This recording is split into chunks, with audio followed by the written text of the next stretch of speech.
class we have concluded up to gastrulation. Actually, if you remember the structure of blastula, because after blastula gastrulation will take place. In blastula, what I told you that this is the layer known as trophoblast, and the inner cell mass. These are layers are known as inner cell mass. Now, in case of pregnancy, or you can say that implantation, this trophoblast form a villi finger-like projection, and when this trophoblast form this finger-like projection,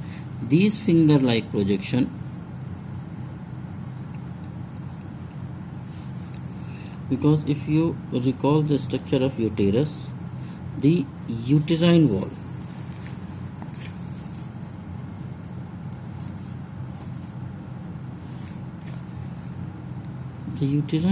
also form such type of structure, and these finger-like projection of trophoblast combines with the uterine wall, and this connection of trophoblast and uterine is this finger-like projection are known as chorionic villi,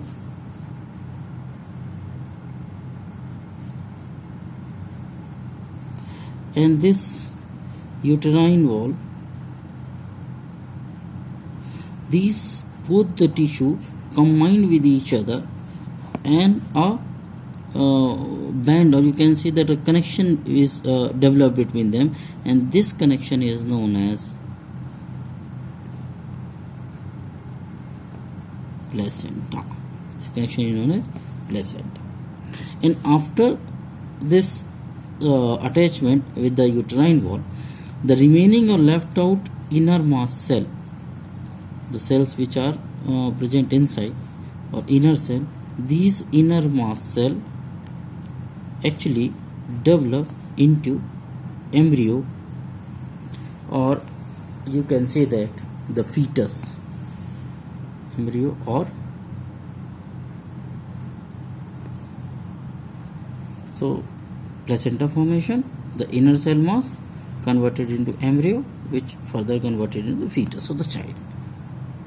So आप कह सकते हैं कि ये जो chorionic villi है और ये जो यूटेराइन टिश्यू है, इन दोनों के बीच में जो इंटीग्रेटेड सिस्टम है, जो कि स्ट्रक्चरल और फंक्शनल यूनिट है, और ये स्ट्रक्चरल फंक्शनल यूनिट एक कनेक्शन की तरह काम करती है बिटवीन डेवलपिंग फीटस और द डेवलपिंग फीटस और embryo with maternal tissue. So ये कोरियोनिक विली और ये हो गया आपको uterine wall. So this connection is known as placenta, which act as a unit, a structural and functional unit for the development, for providing the nutrition and other things to the developing embryo. बड़ा important concept आएगा function of placenta. Actually ये जो structural और functional unit है placenta की, ये काम क्या करता है? तो सबसे पहले, जैसे मैंने अभी पहले ही कहा था कि supply of oxygen and nutrient to the embryo. ये क्योंकि एम्ब्रियो के पास अपना खुद तो कुछ है नहीं, क्योंकि उसके पास जितना ओवम था वो अब यूटिलाइज हो चुका है. तो ये जो कनेक्शन बन गया गैस्ट्रल स्टेज आते आते तक, तो अब उसको ऑक्सीजन भी चाहिए और न्यूट्रिएंट भी चाहिए, तभी वो एम्ब्रियो से डेवलप हो पाए. दूसरा, यदि ये ऑक्सीजन और न्यूट्रिएंट जा रहा है, इसका यूटिलाइजेशन हो रहा है उस डेवलपिंग एम्ब्रियो में, तो वहाँ पर फॉर्मेशन होगा किसका? कार्बन डाइऑक्साइड का और कुछ वेस्ट मटेरियल का. तो इसको रिमूव करने का भी काम किसका होता है? प्लेसेंटा का होता है. प्लेसेंटा करता कैसे? प्लेसेंटा करता है अपना पूरा काम एक स्ट्रक्चर से, जिसको कहते हैं अम्बिलिकल कार्ड. ये अम्बिलिकल कार्ड एक ट्यूब लाइक स्ट्रक्चर है जिसके साथ प्लेसेंटा जो है वो एम्ब्रियो के साथ अटैच होता है, and through which the placenta actually remove or transport or provide any substance, whether supply of anything or removal of anything can be carried out by the help of umbilical cord through the placenta by the developing embryo. आप umbilical cord को एक transport channel भी कह सकते हैं, जिसके through actually में पूरी की पूरी प्रोसेस होती है. चौथा जो इम्पोर्टेंट फंक्शन है प्लेसेंटा का, वो है it also act as endocrine gland. आपको इंडोक्राइन ग्लैंड तो पता ही होगा, 3 तरीके के ग्लैंड होते हैं, इंडोक्राइन, एक्सोक्राइन और मिक्स ग्लैंड. तो जो इंडोक्राइन होते हैं वो ग्लैंड ऐसे होते हैं जो हार्मोन प्रोड्यूस करता है। क्या प्रोड्यूस करते हैं? हार्मोन्स। अब जहाँ तक हार्मोन की बात आ गई, तो चूंकि हमने ये कहा कि ये एंडोक्राइन ग्लैंड की तरह भी काम करता है, तो कुछ हार्मोन है जो ये प्रोड्यूस करता है, जैसे HCG, ह्यूमन कोरियोनिक गोनेडोट्रोपिन। इसी तरीके से दूसरा है HPL, ह्यूमन प्लेसेंटा लैक्टोजन। उसके अलावा एस्ट्रोजेंस, प्रोजेस्ट्रॉन भी ये प्रोड्यूस करता है। आपको याद होगा प्रोजेस्ट्रॉन कार्पस ल्यूटियम से भी जो है तो प्रोड्यूस होता था। ये 4 हैं। इसके अलावा एक आखिरी में एक और हार्मोन प्रोड्यूस होगा जो प्रेगनेंसी के लास्ट में जिसकी ज़रूरत पड़ेगी, उसका नाम है क्या? रिलैक्सिन। तो ये कुल मिला के ये 5 हार्मोन भी जो है वो प्लेसेंटा रिलीज़ करता है। आपने देखा होगा कि प्रेगनेंसी जैसी ही होती है तो हम कुछ जो आर्टिफिशियल आजकल जो इंस्टेंस किट आती हैं प्रेगनेंसी किट, उनसे हम जो है तो टेस्ट करते हैं weather a female is pregnant और नॉट। वो दरअसल होता क्या है, उसमें होता यूँ है कि उन प्रेगनेंसी किट में एक्चुअली में यही ह्यूमन कोरियोनिक गोनेडोट्रोपिन और ह्यूमन प्लेसेंटा लैक्टोजन, ये वो हार्मोन है जो वहाँ पर जाकर और उसमें 1 या 2 लाइन जो है तो क्या नाम से रेड कलर की डेवलप कर देते हैं। क्योंकि हार्मोन मौजूद होते हैं इनके, इन हार्मोन के थ्रू ही वो टेस्ट किया जाता है। क्योंकि ये हार्मोन तभी फॉर्म होंगे जब किसका फॉर्मेशन होगा? प्लेसेंटा का फॉर्मेशन होगा, क्योंकि ये हार्मोन केवल प्लेसेंटा से रिलीज होते हैं। तो यदि कोई फीमेल इनिशियल लेवल में भी प्रेग्नेंट होती है तो प्लेसेंटा का फॉर्मेशन हो जाता है, क्योंकि गैस्ट्रुलेशन स्टेज आते आते तक वो इम्प्लांट हो जाता है और प्लेसेंटा बन जाता है। तो ये हार्मोन तभी रिलीज होते हैं, तो तुरंत जो है तो उन किट में ये टेस्ट आ जाता है, भले फीमेल को ना पता चल रहा हो। जहाँ तक रही बात लास्ट इस हार्मोन की, रिलैक्सिन की, तो ये hormone relaxin during child birth जो है तो क्या नाम से यूज़ होता है। आप यूँ कह सकते हैं कि ये वो हार्मोन है जो यूटेराइन कॉन्ट्रैक्शन के बाद जो रिलैक्सिन करने का काम है, रिलैक्स करने का काम है, उस पर कहीं ना कहीं ये यूज़ होता है। हम अभी बात करते हैं इसके बारे में। जहाँ तक 3 हार्मोन की बात हुई, human chorionic gonadotropin, human placenta lactogen और तीसरा रिलैक्सिन, ये 3 ऐसे हार्मोन हैं जो केवल और केवल वुमेन्स ओरिएंटेड हार्मोन है। और वुमेन्स में भी ये कौन से स्टेज में रिलीज होंगे? प्रेगनेंसी के स्टेज में ही आपको मिलेंगे। जबकि आप जहाँ एस्ट्रोजन एंड प्रोजेस्ट्रॉन की मैं बात करूँ तो ये बिना प्रेगनेंसी के भी ह्यूमन में अवेलेबल हो सकते हैं, बट ये 3 स्पेशली प्रेगनेंसी के केस में ही होते हैं। और जो मैं वो बात कह रहा हूँ कि जितनी भी प्रेगनेंसी किट आती हैं वो इन्हीं तीनों हार्मोन्स को चेक करने की कोशिश करती हैं। इसके साथ साथ कुछ और दूसरे भी हार्मोन हैं जो अचानक जिनका लेवल जो है तो इंक्रीज़ होता है, लेवल ऑफ सम हार्मोन जो है वो इंक्रीज़ होता है। और ये हार्मोन के लेवल क्यों इंक्रीज़ होते हैं? ये इसलिए इंक्रीज़ होते हैं क्योंकि जो डेवलपिंग एम्ब्रियो है उसको सस्टेन करने के लिए, उसको न्यूट्रिशन प्रोवाइड करने के लिए, चाहे वो एस्ट्रोजेंस हों, प्रोजेस्ट्रॉन्स हों, एस्ट्रोजन हुआ, प्रोजेस्ट्रॉन्स हुआ, देन प्रोलैक्टिन, ये भी बड़ा इंपॉर्टेंट हार्मोन है, मिल्क प्रोड्यूसिंग हार्मोन है। तो इसने भी आगे बहुत सारा काम करना है यदि प्रेगनेंसी हो गई है तो। थायरॉक्सिन हार्मोन बिकॉज इस BMR मेंटेन करने का काम करता है, बेसल मेटाबॉलिक रेट मेंटेन करने का काम करता है। कुछ कॉर्टिसोल्स के इंजाइम हार्मोन्स हैं।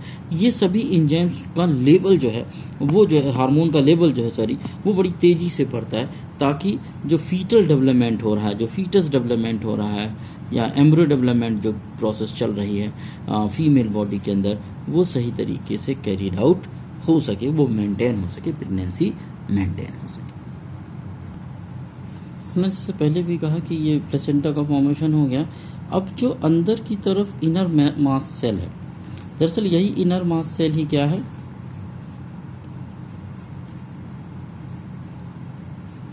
जो डेवलप होगी किसमें? एम्ब्रियो में।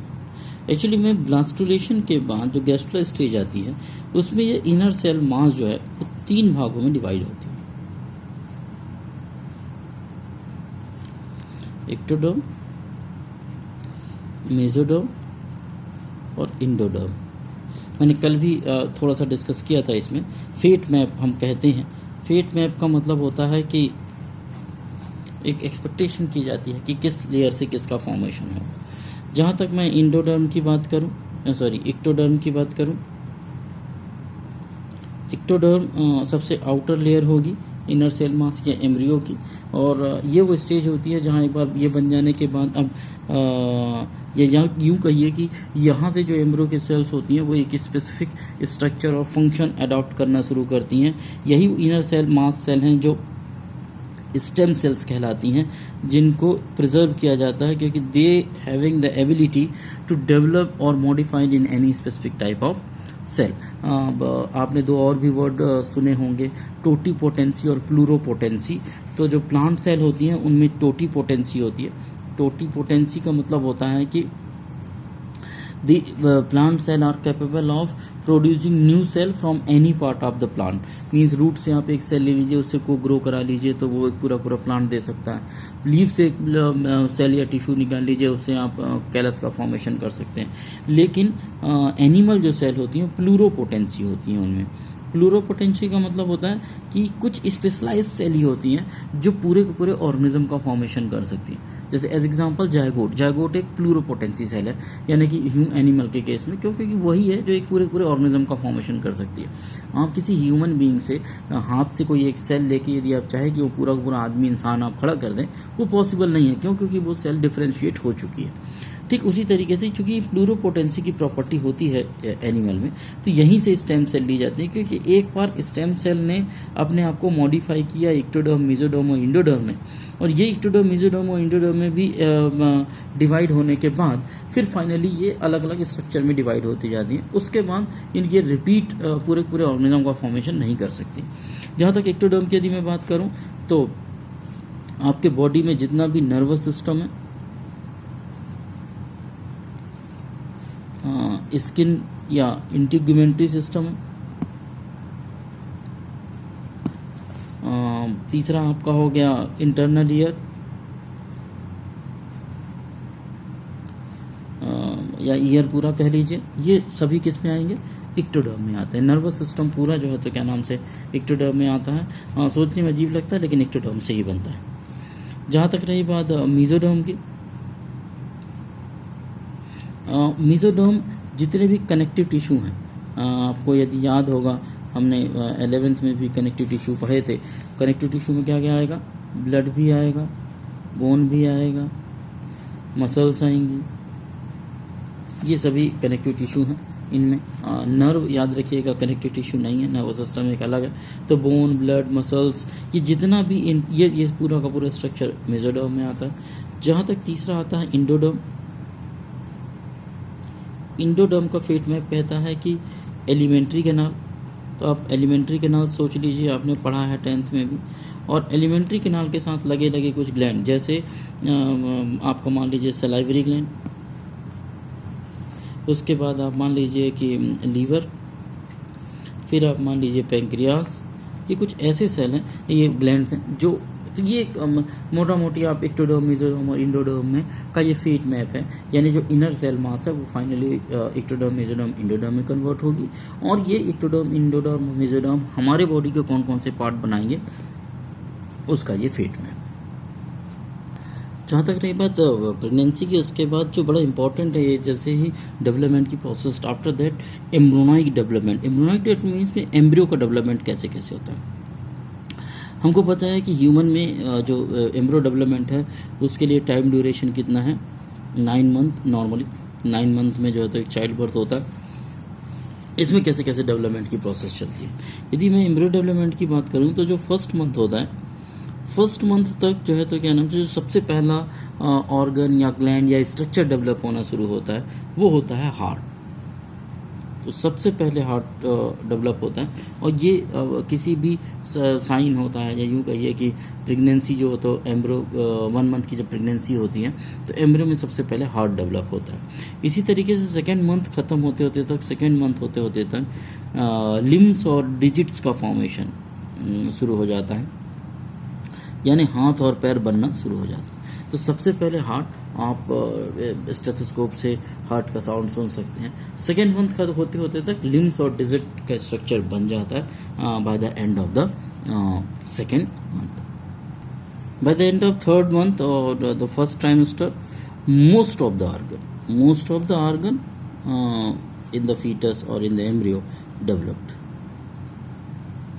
तो ये हमको फर्स्ट मंथ में हार्ट, सेकेंड मंथ में limbs and digit, third month आते आते तक, फर्स्ट ट्राइमेस्टर खत्म होते तक जितने भी मोस्ट ऑफ द ऑर्गन होंगे वो क्या हो जाएंगे, डेवलप हो जाएंगे। ये वो टाइम होगा जब मोस्ट ऑफ द ऑर्गन में आपके लिम्स भी पूरी तरीके से डेवलप हो जाएंगे और एक्सटर्नल जेनिटिला भी डेवलप हो जाता है। तो ये थर्ड फोर्थ मंथ वो मंथ होता है जो बड़ा क्रूशियल होता है, क्योंकि यही वो टाइम ड्यूरेशन होता है जिसके बाद अक्सर जो है तो प्रेगनेंसी लॉस्ट होती है। फोर्थ मंथ में ऐसे कुछ नहीं, फिफ्थ मंथ आते आते तक एक जो बड़ा इवेंट हमको देखने को मिलता है कि बॉडी में हेयर डेवलपमेंट शुरू होता है।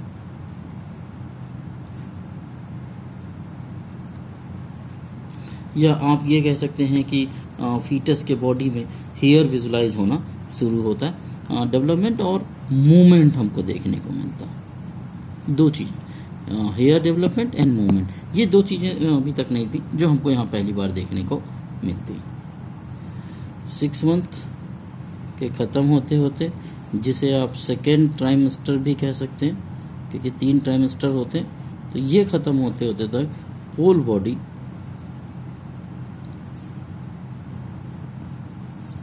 कवर्ड विथ फाइन हेयर, या जिन्हें आप, तो ये क्योंकि वैसे भी आपको पता होना चाहिए हेयर जो है तो पिक्यूलियर क्वालिटी है किसी भी ह्यूमन बीइंग की।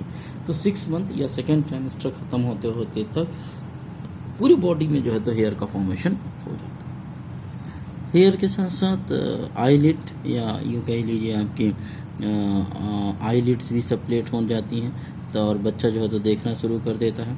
और सेकेंड के बाद जो थर्ड ट्राइमेस्टर होता है, और यूँ कह लीजिए कि आपका फिर तो 7th और 8th और 9th वो 3 ऐसे मंथ होते हैं जहाँ पर डेवलपमेंट ऑफ द फीटस चल रहा होता है।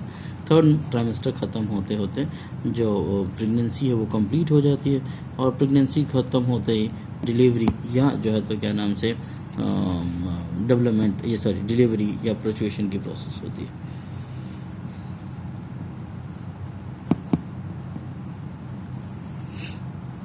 We can also sum up this small topic. Actually, just after 9 months, when the pregnancy completed,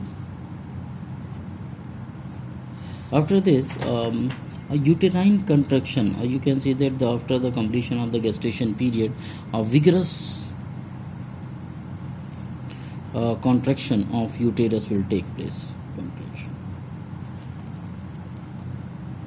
जहाँ तक कि विग्रस कॉन्ट्रैक्शन ऑफ यूटेरस की जो इनिशिएशन होती है वो होती है कहाँ से, प्लेसेंटा के थ्रू। जैसे ही प्लेसेंटा को लगता है कि अब जो फीटस है जितना डेवलप होना था, चाइल्ड जितना बनना था उतना बन गया, उसके बाद जो है तो क्या नाम से प्लेसेंटा से ये विग्रस कॉन्ट्रैक्शन की स्टार्ट होता है और वो किसको, यूटेरस को कॉन्ट्रैक्ट करना शुरू करता है। और जैसे ही यूटेरस कॉन्ट्रैक्ट होना होता है प्लेसेंटा के थ्रू, यहाँ पर पार्चुरेशन की प्रोसेस या आप कह सकते डिलीवरी या एक्सपल्सन ऑफ चाइल्ड की प्रोसेस होती है, यानी बच्चा जो है वो बाहर की तरफ फेंक दिया जाता है। इनिशियली आप देखेंगे ये जो पर्चुरेशन की जो प्रोसेस है वो एक्चुअली में पूरा का पूरा न्यूरो इंडोक्राइन इंटीग्रेशन, या यूं कहिए कि न्यूरो नर्व्स और इंडोक्राइन दोनों का मिला जुला इफेक्ट होता है। ये मैकेनिज्म, ये कॉम्प्लेक्स मैकेनिज्म का के कारण होता यूं है पार्चुरेशन प्रोसेस में कि वो फीटस और प्लेसेंटा दोनों जैसे ही डेवलप होते हैं वो दोनों के दोनों जो है तो क्या नाम से कुछ इम्पल्सेस रिलीज करते हैं, और इन्हीं इम्पल्सेस के कारण, चाहे वो फीटस और प्लेसेंटा के कारण, जो हाइपोथैलेमस है, हाइपोथैलेमस में से एक हार्मोन रिलीज होता है, नाम है oxytocin, and this hormone is responsible for uterine contraction। ये यूटेराइन कॉन्ट्रैक्शन को कहते हैं हम फीटल इजेक्शन रिफ्लेक्स। एक्चुअली में ये आता कैसे है,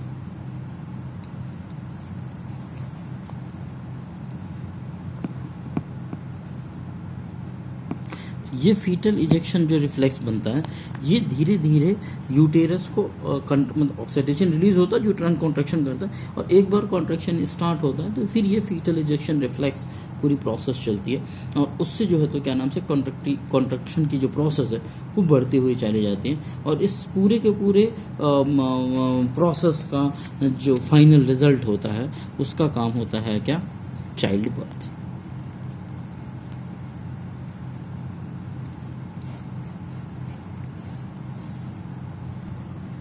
जहाँ तक रही बात लैक्टेशन की, तो हमने इनिशियली में ही बताया था कि मेमोरी ग्लैंड का भी डेवलपमेंट हो जाएगा, और मेमोरी ग्लैंड के डेवलपमेंट के साथ साथ जैसे ही मेमोरी ग्लैंड का डेवलपमेंट होता है, जो पिट्यूटरी ग्लैंड है वहाँ से एक हार्मोन है जो रिलीज़ होगा जिसको हम कहते हैं प्रोलैक्टिन, वो रिलीज़ होने लगता है। साथ ही साथ ये प्रोलैक्टिन हार्मोन ह्यूमन प्रोलैक्टोजेनिक हार्मोन जो होता है, human prolactin hormone lactogen, human prolactin lactogen जो होगा, ये जो प्रोड्यूस होता है, ये प्लेसेंटा फॉर्मेशन के बाद ये भी इनिशिएट करता है पिट्यूटरी को प्रोलैक्टिन हार्मोन बनाने के लिए, और इसके कारण मेमोरी ग्लैंड का डेवलपमेंट तेज़ी से होता है, और इस डेवलपमेंट के दौरान मिल्क प्रोडक्शन की भी प्रोसेस शुरू होती है, या लैक्टेशन की प्रोसेस शुरू होती है। ये लैक्टेशन में आपने देखा होगा कि चाइल्ड बर्थ के बाद ये लैक्टेशन स्टार्ट होता है। महिला कितनी भी बड़ी हो, कैसी भी कंडीशन हो, लैक्टेशन नहीं हुआ अनटिल और अनलेस किसी महिला ने चाइल्ड बर्थ ना किया। लैक्टेशन में भी जो सबसे पहला मिल्क होता है, फर्स्ट मिल्क जो होता है कुछ दिनों के लिए, वो थोड़ा सा गाढ़ा और येलोइश कलर का होता है, येलोइश और थोड़ा सा हार्ड होता है, या कि डार्क होता है कहनी चाहिए, और येलोइश और गाढ़ा होने के साथ साथ इसको नाम जो है कोलेस्ट्रॉम, इनिशियली पुराने ज़माने के लोग कहते थे कि ये गंदा गाढ़ा दूध है, इसको बच्चों को नहीं पिलाना चाहिए, बट नाउ अब ये बिल्कुल क्लियर है कि इस दूध में ढेर सारा एंटीबॉडीज़ और मौजूद होता है जो बच्चे की रजिस्टिविटी बढ़ाने में बहुत मदद करता है। यह यूँ कहे कि वो रजिस्टिविटी इंक्रीज़ करता है, इम्यून रिस्पॉन्स, इम्यून सिस्टम जो है तो वो स्ट्रॉन्ग करता है बच्चे का, इसलिए इस कोलेस्ट्रॉम को बच्चे को फीड कराना चाहिए। और लैक्टेशन यही इतना ही है लैक्टेशन में, इससे ज़्यादा नहीं है। And I think that is the end of the chapter for today's. Have a nice day.